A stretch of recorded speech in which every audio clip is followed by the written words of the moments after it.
Alright guys, I bought a Suzuki Sidekick. It's a 96 Sidekick Sport a while back. And when I bought it from the guy who did it, you know, it was kind of a janky deal, it was a cheap car.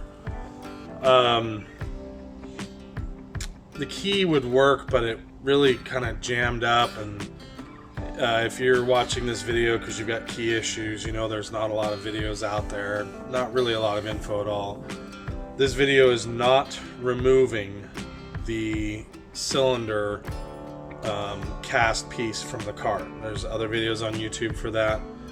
I will say that the irremovable safety bolts were very easy to remove. Just sharpen a punch, nice and sharp, and hit it on the side that would loosen it. So you're going to be turning it counterclockwise. I made a straight dimple and then just tapped against that and they came right out. Super easy. If yours aren't corroded, mine were in pristine condition. So again, not a video on hardware, not a video on, I can't even remember what it is. I think it's M8 by something. This video really is going to be on the cylinder lock portion itself. There are no YouTube videos and really no info that I could find on how to get the cylinder lock out. Now, the one thing I did on this video up front, I used a drill bit that was too large. I should have used a smaller drill bit. I think I used a number 45. It's slightly smaller than an 1/8. I think the drill bit that would fit the roll pins is too small. You'd snap it off. The roll pins are hardened steel, but if you use a cobalt drill bit, they come right out. So I'm not sure what I would use, like 3/32 or something. You're gonna have to kind of think about what you'd snap off and what's stout enough to drill through the pin. And then what I would do to choose a size drill bit is I would just go to like your local Ace and find a roll pin that is slightly bigger than the one that's in there now. What we're going to look at, the roll pins are already drilled out. So there will be a rabbit hole at some point in this video where we talk about pins and tumblers and whatnot. That's actually important only because it turns out that it's a GM key and there's a whole bunch of other technical bullshit I kind of went down the rabbit hole on. So we'll get into it. Alright guys, I have a list of things to kind of go over, but we'll do this first. So when you, let's get this out. When you get your part out, the cylinder is gonna be, I've got stuff kind of mocked up here. Cylinder's gonna be inside of here. This is going to be sitting like,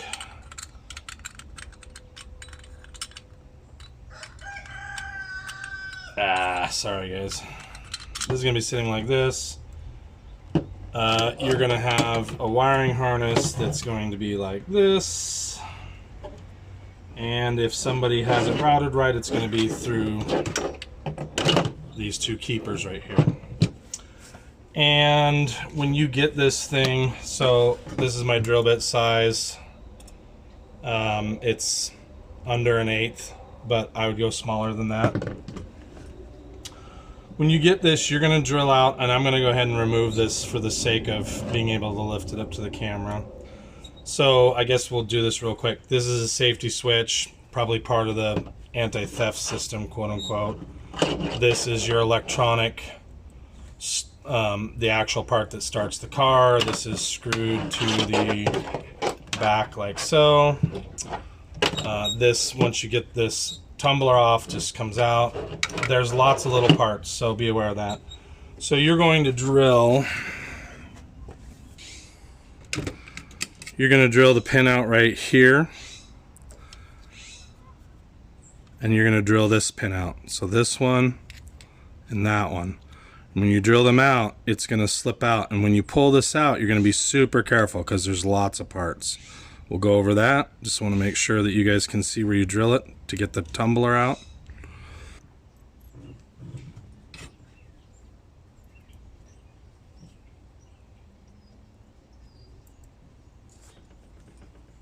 Alright, your tumbler goes in a certain way. And actually, we'll put the key back in to keep them in place. We'll go over the parts that you have for this thing. I would absolutely work on a bench, and I would recommend you have a bag. So you have this bar here. You have the pivot point. It's a tiny pin. You have a large spring. You have a smaller spring. You have this little plate. You have this component here and that long spring, and you have these two little tumbler pieces. Get my drill out of the way. So when the tumbler comes out, you have this metal wedge that goes in this T-shaped square side here. So that goes in there. Get that back out. This nylon component is what actuates this device here. When you put the key in, it pushes up and pushes this in. So these components, don't want that to go anywhere. This tumbler goes into this piece. While I'm at it, you can see here I haven't drilled the pin out all the way, and here I just went through to like where it's surface. I'm gonna have to find, in your case you may be able to get a roll pin. In my case I'm gonna use set screws, little tiny set screws here and here, or at least it's my intention to do so. So I'm gonna tap the housing and probably tap this in place as well, so that when I put the set screws in, it holds this tight. Don't know if that's going to work, guys, so that's TBD. But basically, with all of the tumbler components in, you're still left with this plate. Oh, this is slightly magnetic. That spring, the spring here that goes on the end, this piece, and these pieces. And so we're going to assemble this so you guys can see it. If your tumblers, no matter what, you should hold your tumblers so they can't fly out. When you pull this out and your hand isn't on this, they can go flying. And so your tumbler only goes in one way. Let me put the key back in. Oh, there goes that. So this ramp right here lines up with this piece that sticks out here that would have this in it. Okay, so the ramp lines up with that. Oh, that keeps falling out. You're really going to need to be careful about these because the springs are tiny, and when I say tiny, I'm talking microscopic. You should absolutely do this on like a big kitchen table where you can find the parts. So this component goes in, and if your tumblers work good, it's not going to want to go in all the way in, so you're going to have to use a screwdriver to push down on them slightly to get it to go in. And even then, it's not going to want to go in all the way. There we go. And the way that this goes together, actually, that was potentially stupid of me. Let's see if I can get it to slide out far enough. The long spring goes down this tube here, or this part of the casting. This pin goes in underneath there. This goes back in again. Oh, see, a tumbler fell out. See, I've cleaned mine, and so it's extremely loose.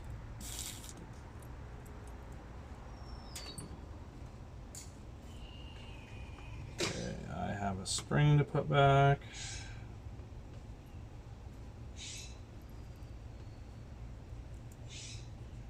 We'll do the tumbler on this side first because the spring stayed in.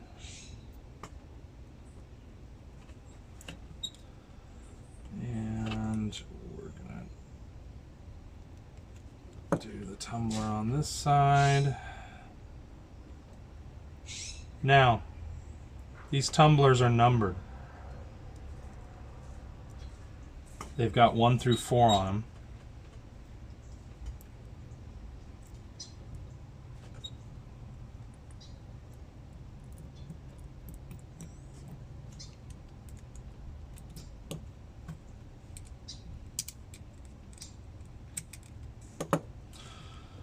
So that's in, and then on this side here,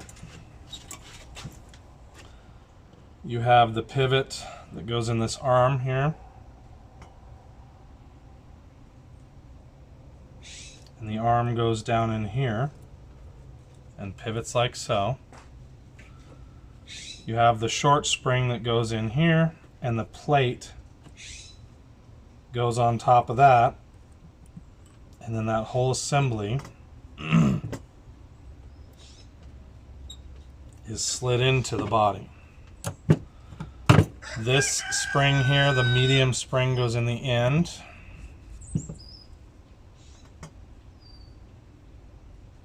And this whole setup goes inside like so. And why are we not going in all the way? Probably have to put the key in.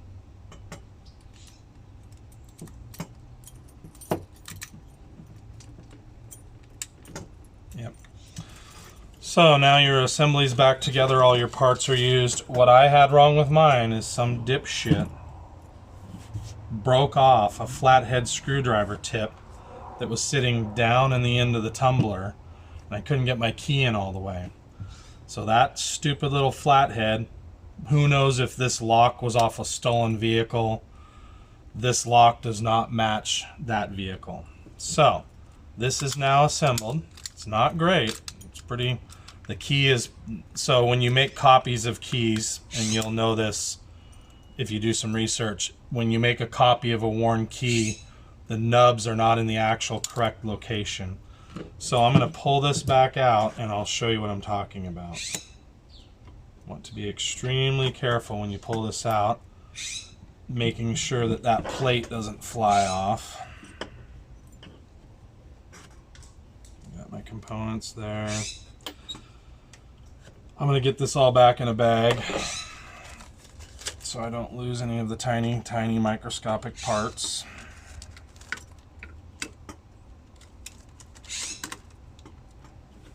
Okay, get that out of the way.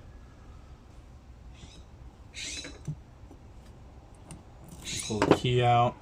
I'm going to pull the tumbler out. I pull the tumbler out with the pins sideways, so I can keep my thumbs over them.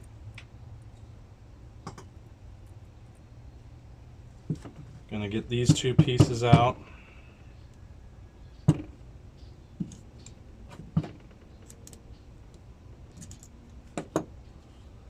That way I don't lose those. I'm gonna put the key back in to keep the tumblers in place. Tumblers are now trapped. And we'll go over these tumblers. So if you don't want a longer explanation, you can skip this part. You're going to want to use gun wash. Oh, we got two more pieces here that need to go in here. Come on, get the spring out. Okay, so we're going to go down the rabbit hole a bit. Oh, you're going to want to wash this extremely well with acetone or gun wash.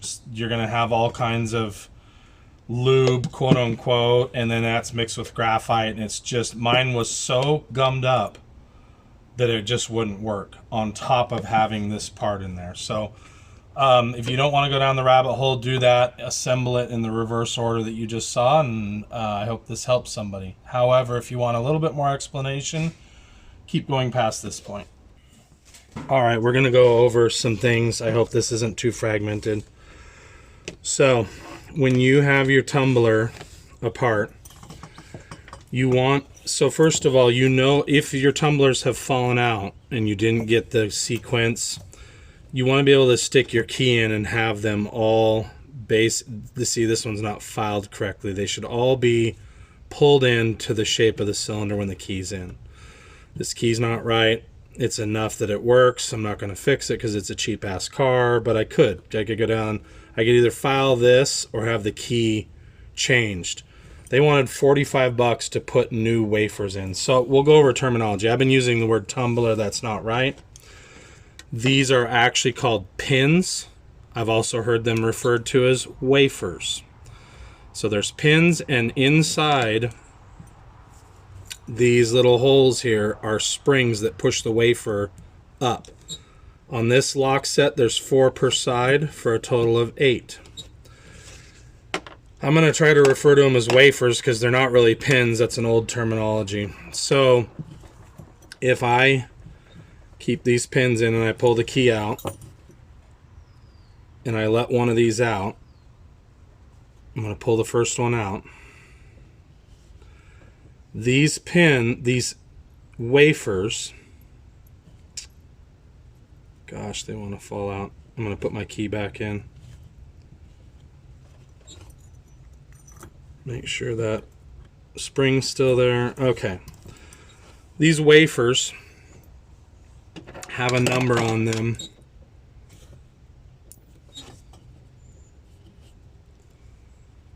Right here. This wafer here is a 4. These wafers are going to be 1 through 4, I believe. I do not believe they're 1 through 5. I could be wrong, but I'm pretty sure 1 through 4 are your selections, and that's important later. What you're going to want to do if you want to keep these in order and you're worried about them falling out, or if you're going to be crazy and try to order new wafers, you can essentially rekey this tumbler to a different key you have based on the order of the wafer. I'm not very good at reading the keys, but it's basically you're going to have like 4, 3, 8, or excuse me, 4, 3, 1, 3, 1, 2. I wrote my number down by pulling each wafer one at a time. They alternate across the tumbler, and I wrote that number down. It's an 8-digit number for this key. This key has a different 8-digit number. So we'll go ahead and put that back in.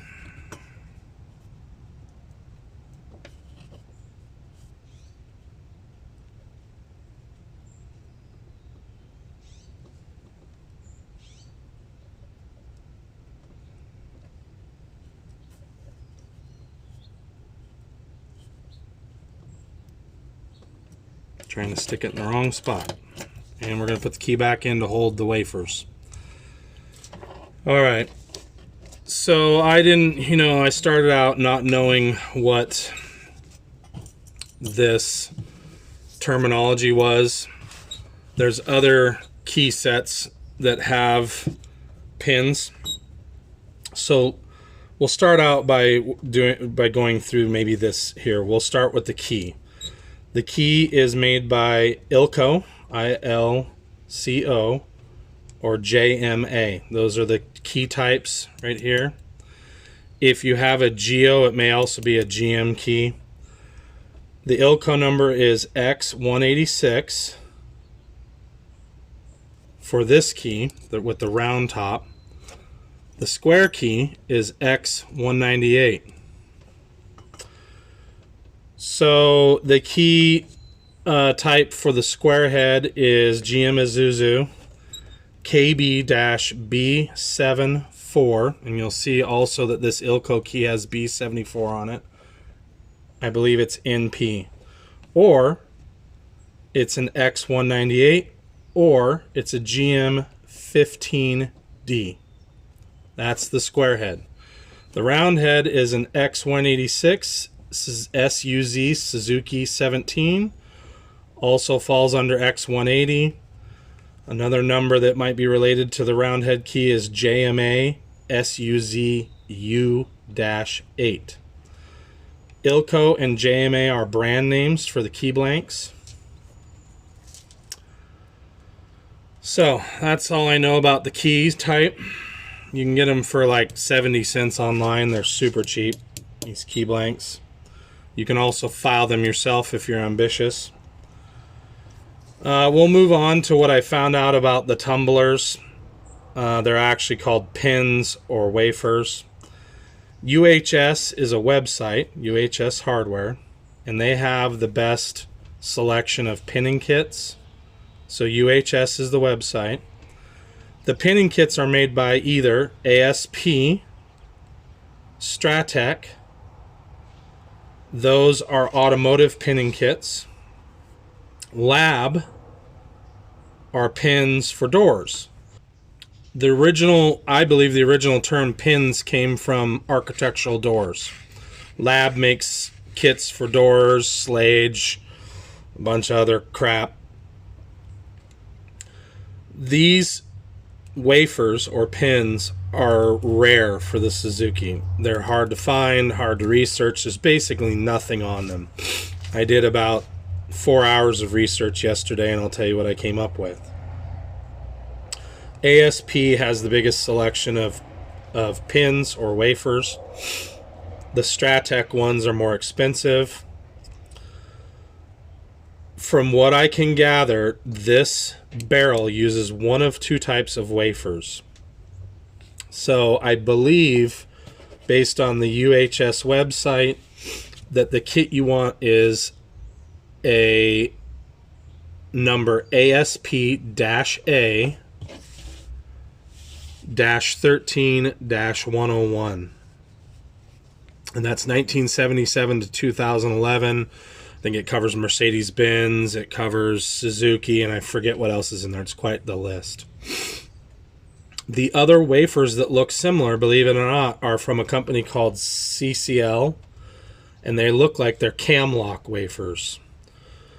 There's a whole rabbit hole that goes around this. So if I have this number wrong, you can always call UHS, but I believe it's ASP-A-13-101 is the kit, I think.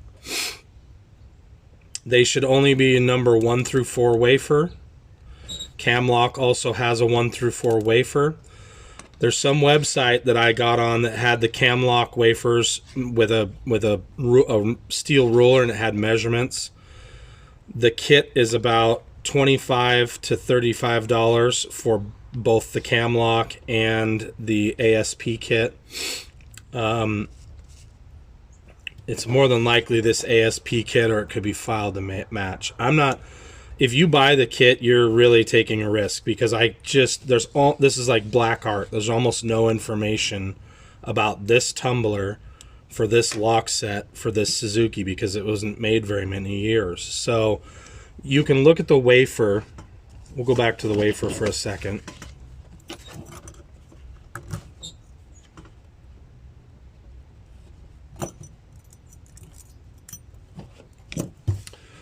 So the wafer shape, what you're looking at is it has a nose where the number is. It has filed in edges here to catch on the corresponding bore inside of here. And either way, if it's slid down, it's going to catch on this side. If it's slid up, it's going to catch on this side of the wafer. I haven't measured the thickness. I haven't measured the overall size this direction or this direction, but I know that the bore inside of here, or the shape, is triangular. It's smooth on both sides. There's no features back here, and there's no features underneath this lift portion. So that makes it pretty specific, because there's Honda types, there's Volkswagen types, there's high security GM. There's all these different types of wafers, and this has been very difficult to find. So you're really on your own as far as kit numbers go. Whatever comments end up on this video, hopefully you'll be helpful about these numbers, and if anybody's had success, they can post the number in the comments. If you're watching this video, look through the comments, see if there's any useful information. You have a basically a $3,000 car, and so nobody's really going to go through the effort to repin this and make much more of a video than this, unless you're a Suzuki lover. I do know there's a guy on YouTube that has a lot of Suzuki videos. I think he's Suzuki 83, or forgive me if I didn't get that right, but I'm not sure what else to say about this other than I'm going to put it back in the car and use it. If I was fixing this car up, I would get a key made that fits better. I'd have them quote-unquote re-key this. They wanted $45 to put new wafers in. I'd imagine they're charging for 1 hour of their shop time. I don't blame them, but that's very expensive for this car and the condition it's in and all that. So you guys can see if you look closely, this pin is up too high. That should be like this. This pin is also a little high. It should be like that. On this side, you can see this pin is a little low. That should be in. This pin should be in a little bit. This key does not fit very well, and it's because it's a copy of a copy. So you can do some filing and get these to fit better. On this particular key, I don't believe I could do any filing to get that to go down. That actually needs a taller bump. This key could be... This key also needs a taller bump on the opposing side. Same with this one. It's too big of a hole on the back side, or divot. Alright guys, I ended up tapping this to a 4mm by 0.17 set screw. So you can see right here, that's a 4 by 0.07. I had to buy a tap, and it's 8mm long, so it goes through this part of the body and then it goes into this part. I did that in both places where the roll pin was. Here goes into this part. Make sure when you run your tap down that you only tap so that this will stop at a certain point. I ended up making one of the taps a bottoming tap. So I made it so this stops going in right when this is flush. This one even sticks up just a teeny bit, but it stops. It's totally solid. This thing works the way it's supposed to.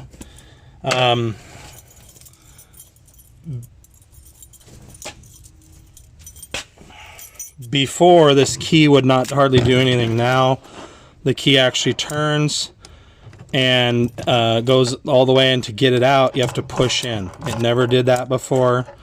So this thing works the way it's supposed to now. Should be ready to go. So yeah, you're going to want to put set screws in two places. Alright guys, my son reminded me that I should probably say some sort of disclaimer. So listen, this isn't a video to steal a car. If you're a car thief, you know, I think really bad things about you.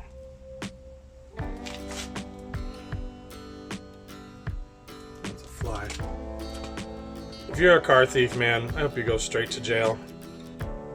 This video is probably for the very few people that own a Suzuki Sidekick that somehow also have a lock cylinder problem. As far as fixing it goes, I would imagine filing a key is a very long, arduous process. Doesn't sound like a lot of fun, especially if you don't know what you're doing. They're probably going to charge you $45 and up. Maybe you live in a place where the locksmiths are cheaper, but it just depends on whether it's something you're actually fixing because you like Suzukis, or in my case, it's just a hunting rig. And so, glad I got the key to work. I'm going to reassemble it and throw some graphite in there, some dry lubricant. I definitely would never use a moist lubricant of any kind in the tumbler. And that's it. So I hope this helps somebody, and I will see you guys on the next one. Bye.